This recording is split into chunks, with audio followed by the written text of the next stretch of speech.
Dilshod aka, o'qish uchun eng yaxshi davlat deb qaysi mamlakatni tavsiya qilasiz? Xitoy yoki Turkiya? Xitoy.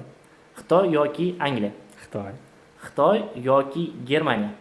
Xitoy deb o'ylayman, sababi men faqat Xitoyda o'qiganman. Xitoyni tanlaganingizda sababini keltirib o'ta olasizmi? Xo'p, birinchi o'chirda Xitoy tanlaganimiz sababi bizni oddiy oilaning farzandimiz va u yerda stipendiya bo'lgan. Xitoyda o'qib qanaqa yutuqlarga erishdingiz? Alhamdulillah, hozir shu darajaga yetdi. Birinchi o'chirda avtobaza asoschisiman. 2020-yil birinchi elektromobilimni Xitoyda ko'rib havas qilib olib kirganimda hamma meni ustimdan kulgandi-da. Bolamni mashinasiga o'xshab tukda yurar ekan deb kulishganda, men ko'ryapsiz, hozir O'zbekistondagi har 3-chi odamning bittasida elektromobil haydashyapti. Logistika sohasida ham sherikchilik qilaman. Eng menga yoqadigani Xitoy tili o'qituvchisiman. Xitoy tili o'qituvchisi deganda qanaqa?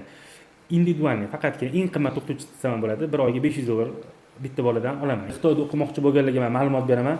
Juda ham yaxshi Xitoyga borib o'qisanglar, agar aynib ketmasanglar, bizga o'xshab, men paytida borganimda ishonasizmi yo'qmi, bu yerda 1 yil o'qib borganman, Nihao deyish, sessiya deyishlarni bilardim, lekin borganimda hech kim tushunmagan. Men stressga kirib qolganman, 7-8 soatlab dars qilganman. Mana alhamdulillah o'zini mevasini beryapti, mana.